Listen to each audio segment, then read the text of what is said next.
Good morning, good afternoon, good evening, wherever you are, whatever you're doing, and welcome to another episode of Post-Conference Presser for Anfield Index.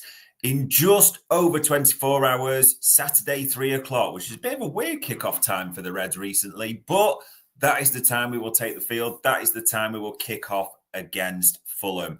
Top of the Premier League, clear, with a game in hand, but a not so easy game for various reasons, which we'll talk about, ladies and gents. I'm your normal host, Dave Davis, coming to you from a still wet, a still cold, a still miserable Edinburgh, but plenty to be cheery about in our world. And you know the routine by now. We'll do the usual. We'll talk about the questions Arne Slot was asked, the answers that he gave.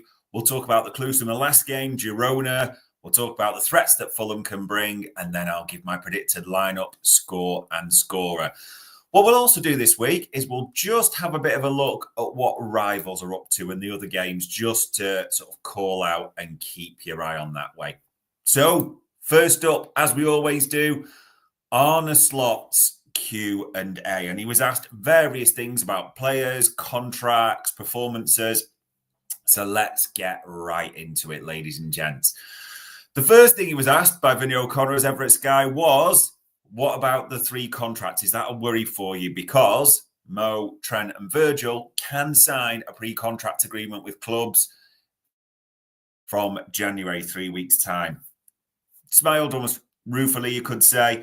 Said, don't worry, we just accept the situation as it is. It's a creative way of asking that in a new way. Did your boss help? And because they had that bit of a joke, didn't they, about asking the same question in different ways? It's the same situation as it is, but they play at a very good club and they do really well at the moment. Yeah. I mean, those contracts and various other things, say that it's a fact. There's 3 weeks until these players can negotiate a pre-contract agreement with an overseas club. I think it seems pretty unanimous in the fan base, doesn't it? And from what we've heard, Salah and Virgil clearly want to stay. We want Mo to stay. We want Virgil to stay. No doubts about that. Trent, there's a bit more uncertainty, isn't there? And people are speculating on that more. We're not really hearing too much, and people will fill the silence with those, understandably. When he talked about worry, Arne Slot was asked it. He didn't display it. I can understand fans being a little bit concerned. It just rumbles on and on and on, doesn't it? We all want a resolution to it. Realistically, we don't want them going past January. There is always just that risk that ultimately it's about what happens on the field. These are ultimate professionals, elite players, but you just don't want anything being a distraction, especially when everything is going our way at the moment. So, yeah, let's hope we get some good news in the next few weeks or so. Slot was also asked about Salah, and the stats were just reeled off by the journalist, which are absolutely unbelievable and brilliant to hear. But he was asked, as he rank in terms of the players that you've managed or coached. He said, well, in general, he's working really hard for the team. You didn't mention that. We don't have the wasn't on your list. I work with a lot of quality players over here, and Mo is definitely one of them. He's also one of the ones that scores goals like the other attackers that we have. He's also part of the factors to why we keep as many clean sheets as we do. We attack with 11, we defend with 11. He's been doing that for years in a row for Liverpool. Let's hope he continues doing that in the coming weeks too. Love that at the same time. Yeah, it's a strange one. People have kind of, I've seen it on occasions, talked about Mo Salah for all the great feats. The one thing that's maybe a slight criticism is it doesn't do the defensive work. But then you look at what he does. Slot's talking about it. He clearly does do the defensive work. Also, at the same time, there's that clip, isn't there, where Mo Salah runs back and nicks the ball off Mbappe in that Real Madrid game. Runs 1-2's length of the field, plays in Darwin. It's Mo Salah is an elite player. Mo Salah does it all. To be honest, we don't want him doing too much defensive work, because we want him in those golden areas, in zone 14, making things happen in the penalty area where we can. So it's not really a concern for us that way. But yeah, absolutely brilliant across the board. He was also asked about Girona, saying you weren't at your best, but you are getting results. So how do you look at that? And he was clearly still raging a bit from it, which I don't mind, to be honest. He said, if we hadn't conceded the chances we did, I would have put a bit more positives about it. We also relied on our goalkeeper. So if you don't play really well, but hardly concede anything, I suppose that is a positive thing. We defended some situations a bit different than we did against Newcastle, but if a game is not as good as it could be, we can't concede the amount of opportunities we did. That means the amount of times they go or went over our midfield just to play around our 18-yard box. And he mentioned that the other night, so you can tell it's still bugging him. If you play against better teams, it can cost you. And then the journalist followed up with, it's a bit of a kick up the backside from the other night. So, well, these players don't need one. They've been outstanding in every game. It wasn't our best, but it's still good enough to win a Champions League away game. We're going to face Fulham now, but we should have a much better performance to get a good result. I don't mind this. If you're going to sort of have a bit of a dig at the players, if you're going to mention it so publicly, A, it's got to be factual, and B, it's always better to do it when you're on a good run or from a position of strength, which he clearly is at the moment. Also, I know what the journalist was saying. I get the question a bit, kick up the backside, and I thought he answered that one brilliantly. They don't need it, the quality. Almost that implied element of, listen, they're going to play Fulham and they're going to show you just how good they are, which I also adore at the same time, because it's just wasn't good enough against Girona. Focus the mind for Fulham. So none with that at all. He's then asked about Alisson and his return and how good he said is, and he said, hopefully the amount of time he needed and we thought he needed was the best possible level, also helped us for the long term. He worked really hard with our performance and medical staff to get where he is now. Hopefully he doesn't get the amount of work he did the other night, but he's shown he's able to do those types of things for us in a really good way. I don't mind that Alisson's taken quite a while this time, because we saw it last season. He came back very quickly from a hamstring injury, and it's a couple of times this hammy's gone for him. So they need to really, and we know Slot, Ruben Peters, all it is behind the scenes team are great at this. They need to make sure Alisson is absolutely ready. Kelleher has been brilliant for us in the interim, the spare time, whatever you want to call it. But Alisson is the best in the world. And you want to have the best in the world on the pitch as often as you possibly can. So I'm very, very happy that they are doing this. No two ways about it. And hopefully, fingers crossed, touch wood, the holy goalie stays fit for quite a while. Now, this one was always going to come up in the press conference, wasn't it? There's no two ways about it, people. Darwin Nunez. The question, there's been discussions all week. So rather than me sort of tell you what Slot said, because I think people are very much pouncing on a lot of Darwin comments at the moment, let's listen to what Arne Slot said about the Nunez and the frustration question. How's Darwin Nunez been this week? Is he frustrated that he's not making more of an impact and getting more goals for the team? That's one way of looking at it. For me, he has impact. If you only look at goals, he hasn't scored the amount of goals he wants to score, or we want our number 9 to score, but he does have impact in his work rate. And that's not only for the other team not to create a chance, but it's also for us if we lose the ball and he's that aggressive, and that we can get the ball back and still create our chances. So he's part of a team that scores a lot of goals and is winning a lot. But of course, as a number 9, you want to score more goals, and that's definitely what he wants as well. But till now, I'm not only judging Mo on his goals, I'm not only judging Darwin on his goals, I also judge them on their work rate and what they bring to the team. And that has been positive till now, except for us and he himself wanting to score more goals. Maybe mainly also because the fans support him so much. Maybe he wants it even too much to score that goal for himself and also for the fans, because they've been very supportive for him. He really feeds off that, doesn't he? You can hear the chants around the ground, and he really you can see it gets him going on a match day. Yeah, it definitely does. But not only for him. I think all our players feel the support of our fans, but he's definitely one of them. And if you're in a good place, so Mo, for example, he's scoring so many goals. He likes the support of the fans, but he doesn't really need it at the moment. But what I like about fans is, special fans, is that they're not only supportive if it's going really well for a player, but especially if he maybe needs that support. And that is what makes these fans of us special, in my opinion. And could he have more competition for places soon? Interesting. I thought, again, Arne Slot got it absolutely perfect there. It isn't just goals that we're judging Nunez on, but he didn't hide away from the fact Slot, the team, Nunez, everyone's a bit disappointed that he's not got more goals. It's okay to say that, people, by the way. It's okay when we talk about analysis of Darwin Nunez to look at the whole picture.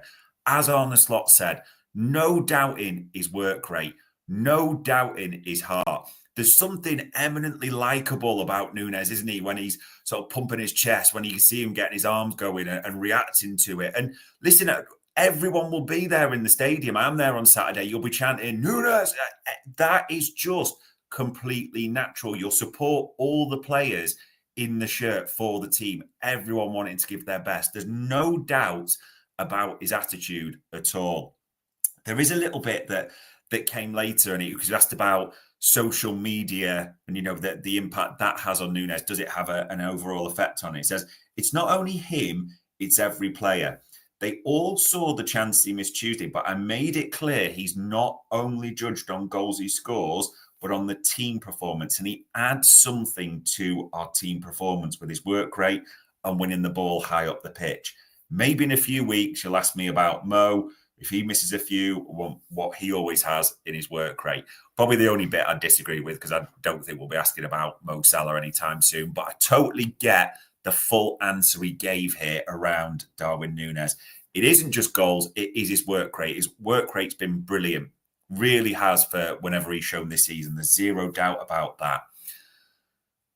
The honest analysis is, I think it gets overcomplicated by people. We have now 2.5 years of data, eye test, whatever you want to describe it as, but watching Darwin Nunez play for Liverpool.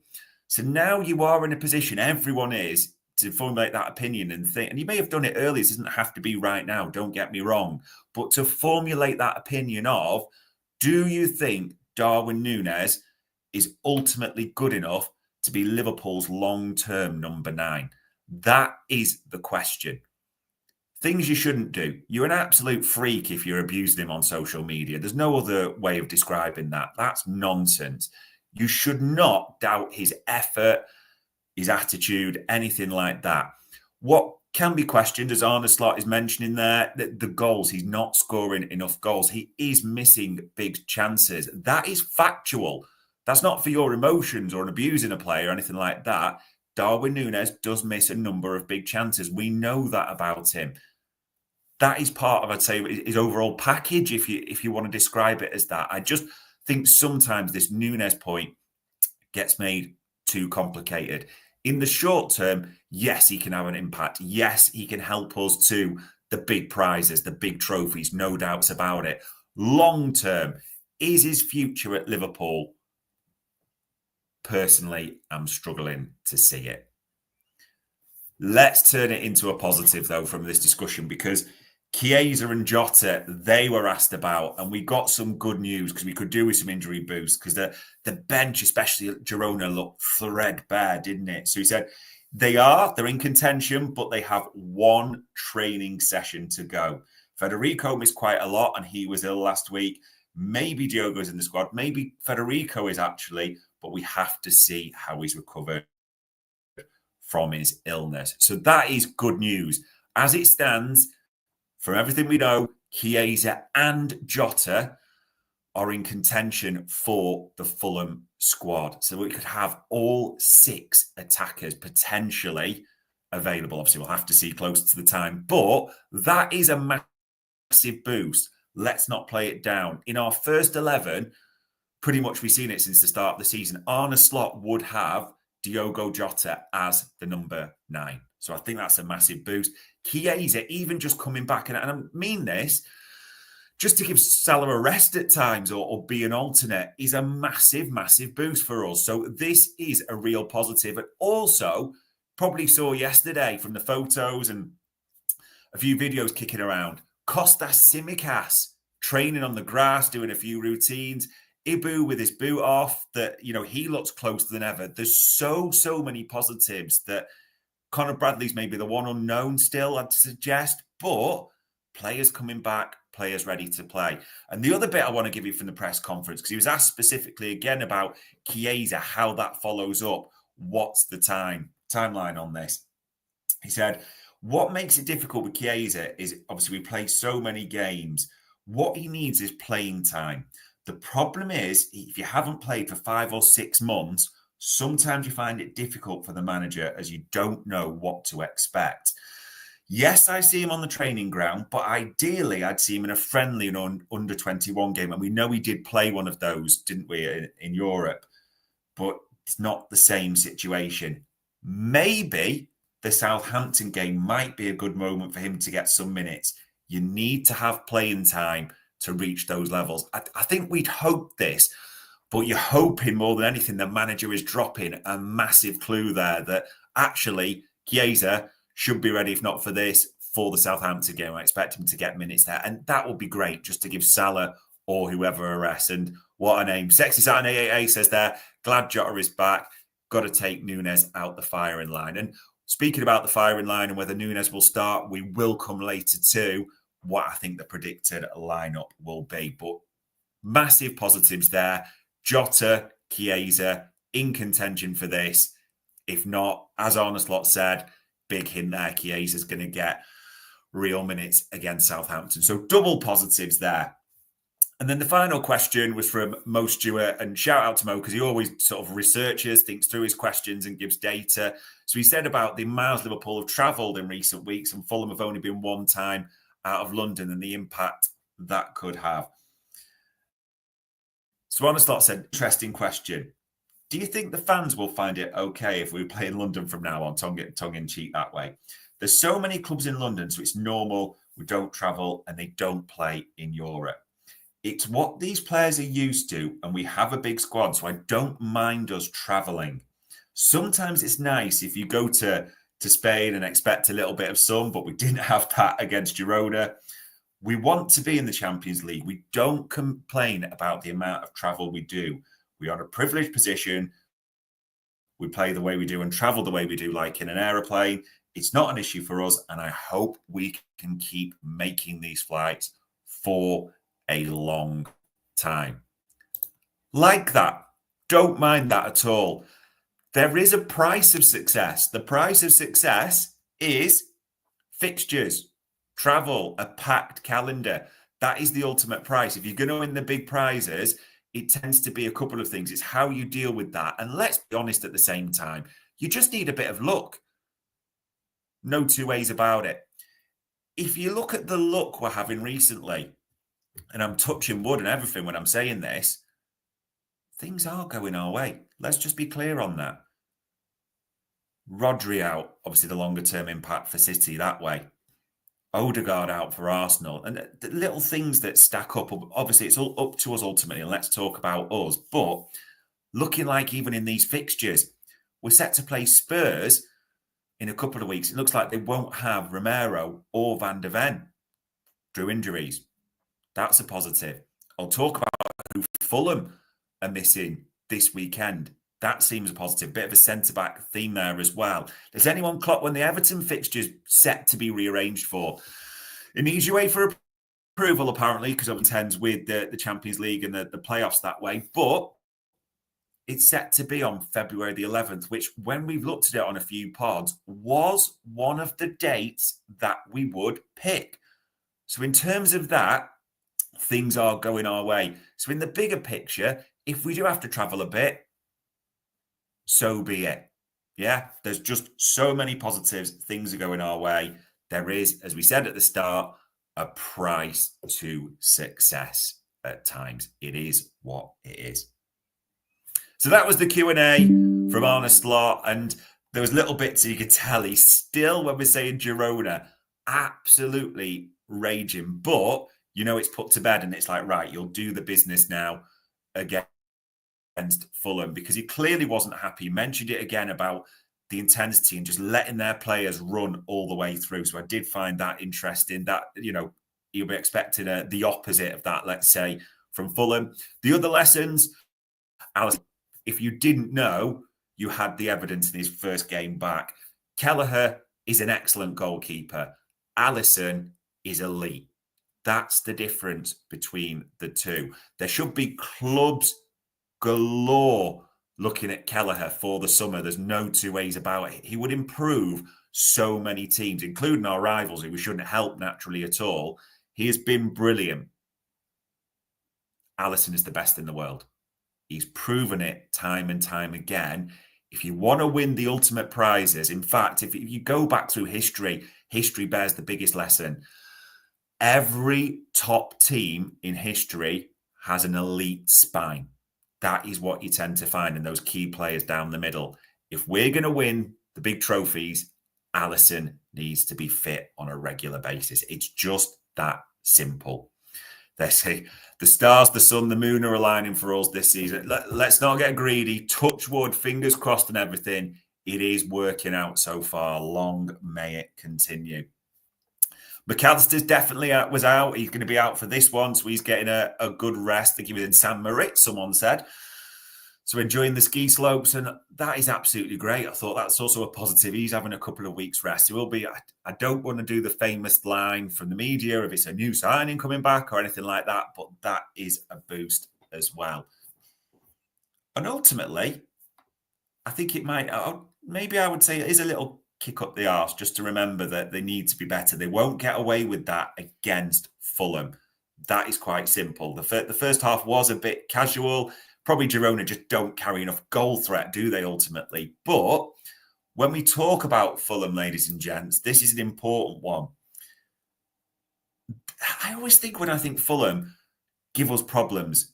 Mid-table-ish, but give us problems. And you think back to that 4-3 last season where, we did all those late goals. Darwin had the crazy brace, slapping everyone. Endo with the curler in the top corner. Trent Alexander-Arnold blockbuster last minute. Everyone going spare inside the ground. Would I take that again? Maybe my heart wouldn't be keen on it, but, win, no injuries. That's what we're about at the moment. You look at them, though. They are an ultimately mid-table side, as you'd say. 15 games, 6 wins, 5 draws, 4 defeats. 22 scored, 20 against. And as Bart's and me did on Stat Me Up last night, they're kind of underperforming slightly on both. So you'd look at that and think, okay, mid-table, this should be routine. It ain't. I mean, if you look at their last 5, they beat Palace away 2-0. Don't get reading too much into that Wolves victory. That's kind of the anomaly, because they went away to Spurs and got a draw. They beat a very, very good Brighton team convincingly 3-1 at Craven Cottage. And then the Arsenal game, which was brilliant for us because Arsenal thought they won, didn't they? And they were all whooping before Mr. VAR levelled the playing field. But they made it very difficult for Arsenal that day. This is not an easy fixture. This has real banana skin potential. Now, a couple of things to call out with players for them. I think this is really good news for us. Bassi suspended, Anderson injured. So quite often, it was a left foot, right? The best two, Anderson definitely the best centre half. So they are on their 3rd and 4th choice centre half. Diop has experience. Cuenca, I wonder if we'll target him. If you look at that, he's only played 3 times in the Premier League so far this season. So you fully expect it's going to be Diop and Cuenca. You just wonder how that will bear out. It's a tough place to go, Anfield, and only I know sometimes they say this, they have an absolute worldie, don't they? But I think that's a big positive for us at the same time. There is goals in this team. Let's not get it mixed up. Harry Wilson, we know about him, likes a free kick as well, doesn't he? Would love to get one against us, his old team. Should get a nice round of applause as well, but he's got 3 this season. It's higher up. Raul Jimenez, it just looks like he's starting to come back to a bit of form, people, doesn't he? And he scored that blockbuster against Arsenal last weekend. You see, like 5 goals and 2 assists. He is one to keep an eye on. He just seems to be coming into a bit of form. Iwobi, former Blue Nose, he'd love to score and get one against us, wouldn't he? He's got 5 goals and 3 assists. So, you know, again, a player in form, and missed him out, but a bit higher up. Emil Smith-Rowe starting to settle at the Cottage now, isn't he? 3 goals, 2 assists. I'm not saying these are world beaters. What I'm saying is they're dangerous in certain times. The baby oil assassin, I mean, he's got 14, 1 goal, 3 assists. Just that power, that pace. Sometimes the best thing you can let Traore do is kind of take it forward and shoot himself, because he's absolutely wild, isn't he, from there? But can sometimes just find a teammate or do something, and that raw pace can hurt you. It's almost like decision making. It sounds a bit familiar, this, about a certain player, doesn't it? But what I'm saying is, this is no easy game for Liverpool at all. This easily has banana skin potential in that regard. But importantly, it is about us and where we sit and getting the 3 points, keeping that advantage. So, lineup, score and scorers. This one, I don't think there's too much swithering on. I'm just genuinely honest, because I think it takes care of itself. It's the same 5 at the back, isn't it? Alisson, Trent, Robbo. It's Virgil with Gomez in the middle. That's your 5. That I think is easy. Even the middle 3. Again, it's Grav, Jones, Szoboszlai. McAllister suspended. Picks itself. And actually, because of what's happened with Nunez recently, I do think this forward line picks itself. I think it's Gakpo on the left, Luis Diaz as the false 9, and Mo Salah on the right. I do think taking Darwin out the firing line will benefit him a little bit. And actually, you hope, again, fingers crossed, touch wood, that Saturday, when we're looking in case we need options, you look to the bench and think, well, there's Nunez, there's Chiesa, there's Jota. So there are options on the bench. Be interesting. Helio Mattis puts there, midfield will be key for Fulham. Tom Kenny, the captain, is out. That's good news as well, alongside Harrison Reed, but so is McAllister for us. Our midfield isn't the same, playing 4-3-3. Yeah, I wasn't aware Tom Kearney out. That is a bonus, and Harrison Reed. So they are carrying a few absentees for various reasons, is what it is. We're not going to complain about that one single moment. So there isn't any excuse, people, realistically. It's just remembering that this will be no pushover. This is definitely not an easy game against Fulham by any means. Giving you my lineup, just leave score and scorer. You might even say I'm contradicting myself here, but my gut is telling me 2-0. 2-0 win, a home victory, Mo Salah to be on the score sheet. That is what I'm going for. It won't be easy. There might be a few minutes we have to ride it, shall we say, or just be careful. But I am expecting Liverpool, especially from that second half, if they haven't already, to take control and go from there. Other fixtures to call out as well, just to finish off. Don't be expecting any other favours from anyone this weekend. At the same time, we're kicking off. You've got Arsenal, Everton. Now, I've seen some people saying, but they didn't play us. They're rested. They're refreshed. Blue Noses will be wanting them to lose that game. Let's be clear. They'll be thinking, give Arsenal 3 points because they don't want us to get them. So I think they're going to get rolled over, let their belly get tickled, maybe even just let Arsenal cop the leg and piss around them, to be honest. It's that type of fixture. Other than that, you look to Sunday for Chelsea, who are close as well. Weird kickoff time. Yeah, amazing that. You can move kickoff time for teams in Europe and adjust for them, can't you? They don't have to be 12:30 as United apparently can appeal. Amazing that, isn't it? But yeah, against Brentford, the worst away record in the Premier League. So all our rivals are going to take 3 points this weekend. So what does that mean for us? It's just mandatory. 3 points is mandatory. No injuries is what we're looking for. It is what we expect, but it isn't going to be easy one little bit. But there we go, ladies and gents. On Friday the 13th, maybe there's nerves in saying that if you are superstitious, of December. Just over 24 hours until the Reds take the field against Fulham at Anfield, Saturday, 3 o'clock. Not too common. Let's hope what is common is the 3 points being taken. And that was another post-conference presser for Anfield Index.